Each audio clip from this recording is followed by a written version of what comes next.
নমস্কার বন্ধুরা, আপনারা দেখছেন স্টারবাজ বাংলা। সেলেব দুনিয়ার সব খবর একদম সাজানো ভাবে আপনাদের সামনে তুলে ধরার চেষ্টা করি আমরা। আজকের ভিডিওতে বলিউডের গ্ল্যামার নয়, আলোচনায় থাকছে তাদের ব্যবসায়িক দুনিয়া।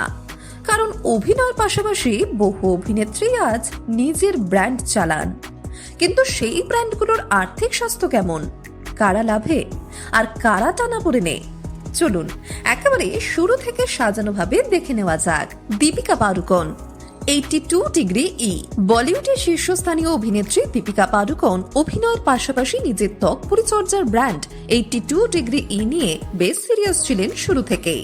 শুরুর দিকে দোকান খুলতেই ব্র্যান্ড লাভের মুখ দেখেছিল, কিন্তু সাম্প্রতিক আর্থিক বছর একেবারেই সুখকর হয়নি দীপিকার জন্য। প্রায় 12.3 কোটি টাকার ক্ষতি দেখেছে দীপিকার ব্র্যান্ড।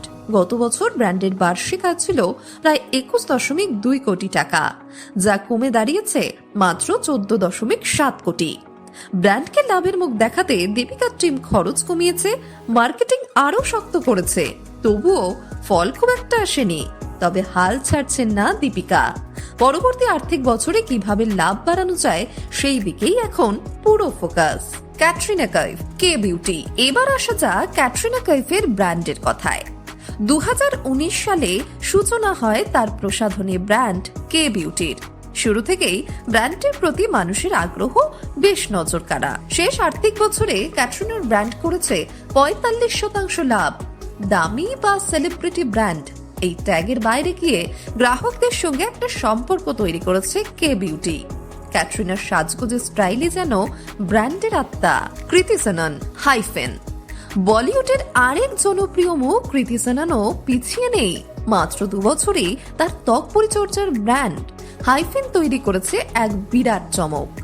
মাত্র 2 বছরে আয় দাঁড়িয়েছে 400 কোটি টাকা। ক্রেতাদের থেকে কৃতির ব্র্যান্ড পেয়েছে দারুণ প্রতিক্রিয়া। একবার কিনে ব্যবহার করার পর অনেকে আবারও ফিরে এসেছেন, আর এটাই ব্র্যান্ডের আসল সাফল্য। প্রিয়াঙ্কা চোপড়া, অ্যানোমালি। এবার আসি আন্তর্জাতিক তারকা প্রিয়াঙ্কা চোপড়ার ব্র্যান্ডে। কেশ পরিচর্যার এই ব্র্যান্ড অ্যানোমালি শুরু হয়েছিল 2011 সালে। বলিউড থেকে হলিউড, প্রিয়াঙ্কার মতোই ব্র্যান্ডটিও ছড়িয়ে পড়েছে বিশ্বে। 2023 সালে অ্যানোমালি তৈরি করেছিল রেকর্ড। তারকাদের মালিকানাধীন সব ব্র্যান্ডের মধ্যে সবচেয়ে বেশি আয় হয়েছিল এই ব্র্যান্ডের।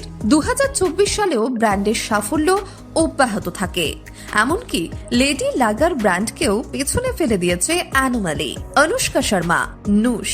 অনুষ্কা শর্মা বর্তমানে অভিনয় থেকে একটু দূরে থাকলেও তার ব্যবসায়িক পরিচয় কিন্তু একদমই সক্রিয়। তার পোশাকের ব্র্যান্ড নিউশ নিয়ে তিনি সমানভাবে ব্যস্ত। ফ্যাশন, কমফোর্ট আর ট্রেন্ড এই তিনেরই সমন্বয় থাকার কারণে ব্র্যান্ডটি আজও আলোচনায়। তো বন্ধুরা, এটাই ছিল বলিউড অভিনেত্রীদের ব্যবসায়িক জগতের একটু ভিন্ন দিক। কারো ব্র্যান্ড উঠছে আকাশে, আবার কারো ব্র্যান্ড মুখোমুখি কঠিন সময়ের। কিন্তু দিনের শেষে এটাই সত্যি, গ্ল্যামার দুনিয়ার বাইরে তারা সবাই নিজেদের স্বপ্নের ব্যবসা নিয়ে লড়াই চালিয়ে যাচ্ছেন। আপনারা কোন অভিনেত্রীর ব্র্যান্ড ব্যবহার করছেন কমেন্টে জানাতে ভুলবেন না। এমন আরো সেলেব আপডেট পেতে স্টারবাজ বাংলার